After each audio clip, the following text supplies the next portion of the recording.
ഈ ഒരു വീഡിയോയിൽ നമ്മൾ പ്രധാനമായിട്ടും നോക്കുന്ന കാര്യം എങ്ങനെയാണ് ഒരു ലെയർ 2 സ്വിച്ചിങ് നടക്കുന്നതെന്നുള്ളതാണ്. സോ അതിന് വേണ്ടിയിട്ട് ഞാനിവിടെ 2 PC എടുത്തിട്ടുണ്ട്. അതുപോലെ ഒരു സ്വിച്ചും സെറ്റപ്പ് ചെയ്തിട്ടുണ്ട്. അപ്പം ഈ ഒരു സ്വിച്ചിൻ്റെ ഈ ഒരു PC കണക്ട് ചെയ്തേക്കുന്ന ഫാസ്റ്റ് ഇത്തർനെറ്റ് 0/1ലും രണ്ടാമത്തെ PC കണക്ട് ചെയ്തേക്കുന്ന ഫാസ്റ്റ് ഇത്തർനെറ്റ് 0/2ലുമാണ്.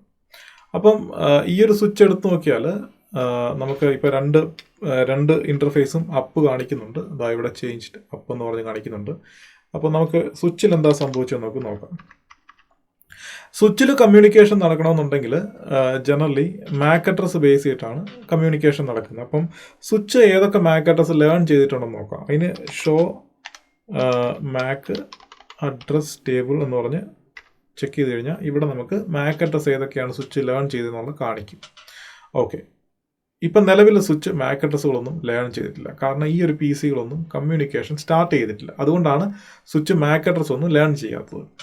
അന്നേരം ഇത് എങ്ങനെ സംഭവിക്കുക വെച്ച് കഴിഞ്ഞാൽ സ്വിച്ചിൻ്റെ അകത്ത് ഒരു മാക് അഡ്രസ് ഫോർവേഡിംഗ് ടേബിൾ എന്ന് പറഞ്ഞൊരു ടേബിൾ സ്വിച്ച് മെയിൻറ്റെയിൻ ചെയ്യുന്നുണ്ട്.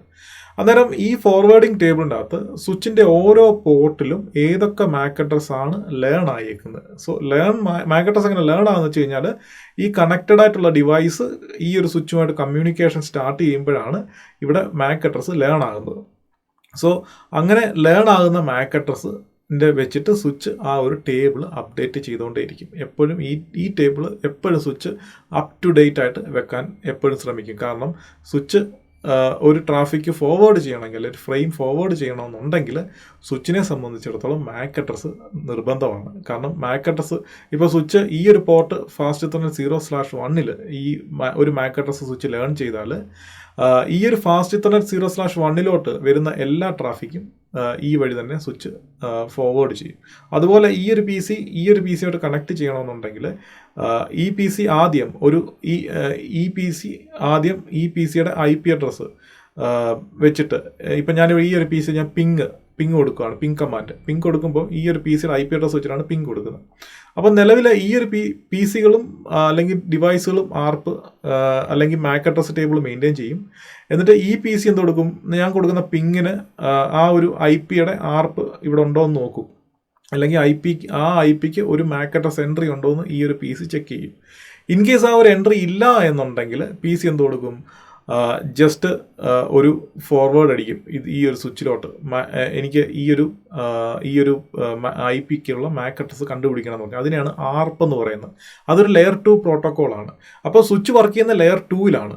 അപ്പം OSI മോഡലിലെ ലെയർ 2ൽ. അപ്പം ഈ ഒരു PC ആർപ്പ് മെസ്സേജ് അങ്ങോട്ട് അയക്കുമ്പം ഈ സ്വിച്ച് എന്ത് കൊടുക്കും, അതിൻ്റെ അതേ VLANലുള്ള എല്ലാ ഇൻ്റർഫേസിലോട്ടും അത് ഫോർവേഡ് ചെയ്യും. അപ്പോൾ എല്ലാ ഡിവൈസിനും കണക്ട് ചെയ്തേക്കുന്ന എല്ലാ ഡിവൈസിനും ആ ഒരു ആർപ്പ് കിട്ടും. അപ്പോൾ ഏത് ഡിവൈസിനാണോ ആ IP അഡ്രസ്സ് നമ്മൾ അസൈൻ ചെയ്ത് കൊടുത്തേക്കുന്നത്, അല്ലെങ്കിൽ ആ IP അഡ്രസ്സ് അസൈൻ ആയിട്ടുള്ള ഏത് ഡിവൈസിനാണോ ആ ഡിവൈസ് മാത്രം ഈ ഒരു PCക്ക് റെസ്പോണ്ട് ചെയ്യും. അത് ബ്രോഡ്കാസ്റ്റല്ല. ഈ PC അങ്ങോട്ട് ചോദിക്കുന്ന ബ്രോഡ്കാസ്റ്റിലാണെങ്കിൽ ഇത് ഒരു യൂണികാസ്റ്റിലാണ് തിരിച്ചു വരും. യൂണികാസ്റ്റ് എന്ന് വെച്ചാൽ ഡയറക്റ്റ് ഈ PCയുടെ മാക് അഡ്രസ്സിലോട്ട് ഫോർവേഡ് അല്ലെങ്കിൽ ഡയറക്റ്റ് കമ്മ്യൂണിക്കേഷൻ ചെയ്യുന്നതാണ് യൂണികാസ്റ്റും. ബ്രോഡ്കാസ്റ്റ് എന്ന് പറഞ്ഞാൽ ഒരു മെസ്സേജ് നമ്മൾ മൾട്ടിപ്പിൾ ഡിവൈസിലോട്ട് ഫോർവേഡ് ചെയ്യുന്നതാണ് ബ്രോഡ്കാസ്റ്റ്. അപ്പം ഈ PC യൂണികാസ്റ്റ് ചെയ്ത് ഇങ്ങോട്ട് അയച്ചു കൊടുക്കും. എന്ന് വെച്ചാൽ ഡയറക്റ്റ്ലി ഈ ഒരു PCക്ക് അയച്ചു കൊടുക്കും, ഞാൻ PC2 ആണ്, എൻ്റെ IP അഡ്രസ്സ് ഇതാണ്, എൻ്റെ മാക് അഡ്രസ്സ് ഇതാണെന്ന് പറഞ്ഞ്. എന്നിട്ട് ഈ PC എന്ത് കൊടുക്കും, ആ മാക് അഡ്രസ്സ് സേവ് ചെയ്ത് വെക്കും ഈ PCയിൽ. അപ്പോൾ ഈ ഒരു PC ഒരു കമ്മ്യൂണിക്കേഷൻ നടത്തി, ബ്രോഡ്കാസ്റ്റ് അടിച്ചു കൊടുത്തു ഈ PCയെ കണ്ടുപിടിക്കാനായിട്ട്. അപ്പം ഈ സ്വിച്ചുമായിട്ട് കമ്മ്യൂണിക്കേഷൻ നടന്നു. അപ്പോൾ ഈ PCയുടെ മാക് അഡ്രസ്സ് സ്വിച്ചിൻ്റെ അകത്തുണ്ട്. ഈ PC തിരിച്ച് റെസ്പോണ്ട് ചെയ്തപ്പോൾ ഈ PCയുടെ മാക് അഡ്രസ്സും ഈ ഒരു സ്വിച്ചിൻ്റെ അകത്ത് ഉണ്ട്. അപ്പോൾ സ്വിച്ചിന് 2 മാക് അഡ്രസ്സും അറിയാം.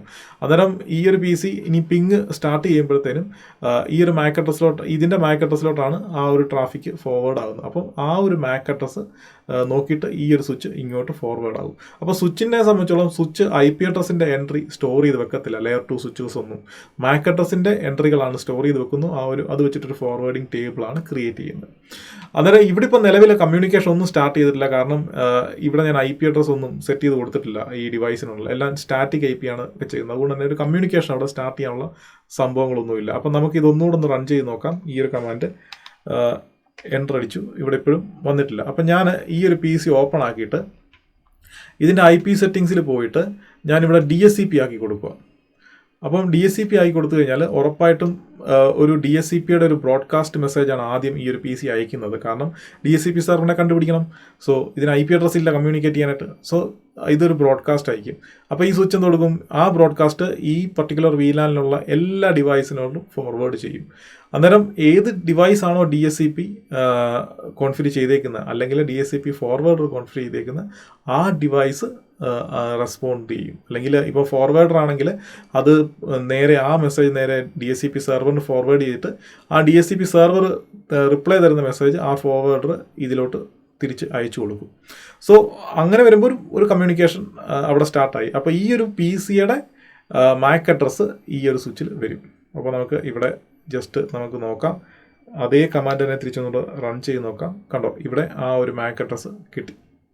ഓക്കെ, അന്നേരം നമുക്ക് ഇനി ഈ ഒരു PCയുടെയും കൂടെ നമുക്ക് MAC അഡ്രസ്സ് വരുന്ന രീതിയിൽ നമുക്കിവിടെ DHCP ഒന്ന് ഇട്ട് കൊടുക്കാം. ഇവിടെ IP അഡ്രസ് സെറ്റ് ചെയ്താലും മതി കേട്ടോ. DHCP സെറ്റ് ചെയ്യണമെന്നൊന്നുമില്ല. IP അഡ്രസ് സെറ്റ് ചെയ്താലും MAC അഡ്രസ് അവിടെ വരും. അപ്പോൾ തിരിച്ച് ഇതേ കമാൻഡ് ഒന്നുകൂടെ റൺ ചെയ്യാം. കണ്ടോ, ഇവിടെ 2 MAC അഡ്രസ്സും ഇതിൻ്റെ ഐഡൻറ്റിഫൈ ചെയ്തു. അന്നേരം ഇങ്ങനെയാണ് ഒരു സ്വിച്ച് MAC അഡ്രസ് ഐഡൻറ്റിഫൈ ചെയ്യുന്നത്. ഇനി രണ്ടാമത്തെ കാര്യം, ഈ MAC അഡ്രസ്സിന് ഇതൊക്കെ ഡൈനാമിക്കായിട്ട് വന്ന MAC അഡ്രസ്സാണ്. അപ്പോൾ ഈ ഒരു MAC അഡ്രസ്സിന് വാലിഡിറ്റി ഉണ്ട്, ഒരു ടൈമുണ്ട്. ആ ടൈം കഴിഞ്ഞാൽ ഈ MAC അഡ്രസ് എക്സ്പയർ ആയിപ്പോൾ. നമ്മൾ ശരിക്കുള്ള സ്വിച്ച് നോക്കിക്കഴിഞ്ഞാൽ നമുക്ക് ഓരോ സ്വിച്ചിലും നമുക്കൊരു MAC അഡ്രസ്സിൻ്റെ ഒരു എക്സ്പയറി ടൈം നമുക്ക് കാണാൻ പറ്റും. അപ്പം ആ ഒരു എക്സ്പയറി ടൈം കഴിയുമ്പോഴത്തേനും ഈ MAC അഡ്രസ് ഇവിടെ എക്സ്പയർ ആയിപ്പോകും. അപ്പം MAC അഡ്രസ് എക്സ്പയർ ആയിപ്പോയി. അപ്പം വീണ്ടും സ്വിച്ച് എങ്ങനെയാണ് തിരിച്ച് ഈ ഒരു ഡിവൈസുമായിട്ട് കമ്മ്യൂണിക്കേറ്റ് ചെയ്യുന്നതെന്ന് ചോദിച്ചു കഴിഞ്ഞാൽ, അങ്ങനെയുള്ള സാഹചര്യം വരുമ്പോഴത്തേക്കിനും സ്വിച്ചിന് ഒരു ഫോർവേഡ് മെസ്സേജ് വന്നു. ആ ഒരു മെസ്സേജ് വന്നു കഴിഞ്ഞപ്പോൾ ഒരു കമ്മ്യൂണിക്കേഷൻ വന്നു, ഒരു പർട്ടിക്കുലർ അസ്യൂം ചെയ്യുക ഈ ഒരു ഡിവൈസിനെ കണക്ട് ചെയ്യാനായിട്ട്. അപ്പോഴത്തേനും ഈ ഡിവൈസിൻ്റെ MAC അഡ്രസ് സ്വിച്ചിൻ്റെ ആ എക്സ്പയറി കഴിഞ്ഞ് കഴിയുമ്പോൾ സ്വിച്ച് ഓട്ടോമാറ്റിക്കലി ആ ഫോർവേഡിംഗ് ടേബിളിൽ നിന്ന് ഈ MAC അഡ്രസ് എടുത്ത് കളയും. അപ്പം ഈ MAC അഡ്രസ് ഫോർവേഡിംഗ് ടേബിളില്ല, MAC അഡ്രസ് ലേൺ ചെയ്തതിൻ്റെ അകത്ത് എങ്ങുമില്ല. അപ്പം സ്വിച്ച് എന്ത് കൊടുക്കും? ഈ വരുന്ന പാക്കറ്റുകൾ അതിൻ്റെ പർട്ടിക്കുലർ VLANലുള്ള എല്ലാ ഇൻ്റർഫേസിലോട്ടും സ്ട്രോം ചെയ്യും. പക്ഷേ ഏത് VLANിൽ നിന്നാണ് അല്ലെങ്കിൽ ഏത് ഇൻ്റർഫേസിൽ നിന്നാണോ ആ റിക്വസ്റ്റ് വന്നത് ആ ഇൻ്റർഫേസിലോട്ട് ഫോർവേഡ് ചെയ്യത്തില്ല, ബാക്കിയുള്ള ഇൻ്റർഫേസുകളിലോട്ട് ഇത് ഫോർവേഡ് ചെയ്യും. സോ അങ്ങനെ ഫോർവേഡ് ചെയ്യുമ്പോൾ ഈ MAC അഡ്രസ് ഉള്ള ഡിവൈസ് റെസ്പോണ്ട് ചെയ്യുമല്ലോ. ഒരു റിക്വസ്റ്റ് വന്നാൽ ആ റെസ്പോണ്ട് ചെയ്യുമ്പോൾ തന്നെ സ്വിച്ച് എന്ത് കൊടുക്കും? ആ MAC അഡ്രസ് വീണ്ടും എൻട്രിയിലോട്ട് ആഡ് ചെയ്യും. സോ ഇങ്ങനെയാണ് ഒരു സ്വിച്ചിൻ്റെ അകത്ത് ലെയർ 2 കമ്മ്യൂണിക്കേഷൻ നടക്കുന്നത്. അപ്പം MAC അഡ്രസ് വെച്ചുള്ള കമ്മ്യൂണിക്കേഷനാണ് നടക്കുന്നത്. ഈവൻ ദോ ഈ സ്വിച്ചിലുകളെല്ലാം നമ്മൾ IP അഡ്രസ് കോൺഫിഗർ ചെയ്തിട്ടുണ്ടെങ്കിലും, ഒരു ഡിവൈസുകളിലെല്ലാം IP അഡ്രസ് കോൺഫിഗർ ചെയ്തിട്ടുണ്ടെങ്കിലും, ഈ ഒരു സ്വിച്ചിൻ്റെ അകത്ത് MAC അഡ്രസ് ബേസ് ചെയ്തിട്ടാണ് കമ്മ്യൂണിക്കേഷൻ നടക്കുന്നത്. അപ്പം സ്വിച്ച് ഫോർവേഡ് ചെയ്യുന്ന എല്ലാം MAC അഡ്രസ് ബേസ് ചെയ്തിട്ടാണ്. അതിൻ്റെ ഹെഡറിൽ സ്വിച്ച് ഫസ്റ്റ് ചെക്ക് ചെയ്യുന്ന കാര്യം എന്താണ് ഡെസ്റ്റിനേഷൻ MAC അഡ്രസ്. ആ MAC അഡ്രസ് ഏത് പോർട്ടിലാണ് ലേൺ അയക്കുന്നത്, ആ ഒരു പോർട്ടിലോട്ട് സ്വിച്ച് ഫോർവേഡ് ചെയ്യും ട്രാഫിക്ക്. സോ അങ്ങനെയാണ്. ഇൻ കേസ് കണ്ടില്ലെങ്കിൽ അത് എവിടെ നിന്നാണോ വന്നത്, ആ റിക്വസ്റ്റ് വന്ന ആ പോർട്ട് ഒഴിച്ച് ബാക്കി എല്ലാ പോർട്ടിലോട്ടും അതങ്ങ് സ്ട്രോം ചെയ്യും, അല്ലെങ്കിൽ ഫ്ലഡ് ചെയ്യും പാക്കറ്റ്. പക്ഷേ മാക്സിമം സ്വിച്ച് അങ്ങനെ ഫ്ലഡ് ചെയ്യാതിരിക്കാൻ നോക്കും. കാരണം എന്താ വെച്ചാൽ അങ്ങനെ നമ്മൾ MAC അഡ്രസ് പെട്ടെന്ന് എക്സ്പയറി ഒക്കെ സെറ്റ് ചെയ്യുവാണെങ്കിൽ നമുക്ക് കസ്റ്റമൈസ് എക്സ്പയറി ഒക്കെ സെറ്റ് ചെയ്യാം. അങ്ങനെ ചെയ്യുവാണെന്നുണ്ടെങ്കിൽ പ്രശ്നം എന്താണെന്ന് വെച്ച് കഴിഞ്ഞാൽ സ്വിച്ച് എപ്പോഴും ഇങ്ങനെ സ്ട്രോം ചെയ്തുകൊണ്ടേയിരിക്കും പാക്കറ്റ്. അപ്പോൾ അങ്ങനെ സ്ട്രോം അടിച്ചു കഴിഞ്ഞാലുള്ള പ്രശ്നം എല്ലാ ഡിവൈസിലും, വേണ്ടതും വേണ്ടാത്തതായിട്ടുള്ള എല്ലാ ഡിവൈസിലും അതിൻ്റെ ട്രാഫിക്ക് പോവുകയും ആ ഡിവൈസ് പ്രോസസ് ചെയ്യുകയും ചെയ്യണം. അപ്പോൾ ഈ സ്വിച്ചിൻ്റെ അകത്ത് വീണ്ടും അനാവശ്യമായിട്ടുള്ള ട്രാഫിക്കുകൾ വരും. സോ അതുകൊണ്ട് തന്നെ നമ്മളെപ്പോഴും ഇതിൽ പ്രത്യേകിച്ച് കൈ കടത്താതിരിക്കുകയാണ് നല്ലത്. ഇതിൻ്റെ കസ്റ്റമൈസ് ചെയ്ത് കോൺഫിഗറേഷൻ ഇടാതിരിക്കുക നല്ലത്, അൺലെസ് ഒരു റിക്വയർമെൻറ്റ് അല്ല എന്നുണ്ടെങ്കിൽ. അപ്പം ഇതാണ് ഒരു layer 2 communication MAC address base ചെയ്തിട്ട് സംഭവിക്കുന്നു. ഇങ്ങനെയാണ് ഒരു സ്വിച്ച് ഒരു ഡിവൈസിൻ്റെ MAC അഡ്രസ് ലേൺ ചെയ്യുന്നത്.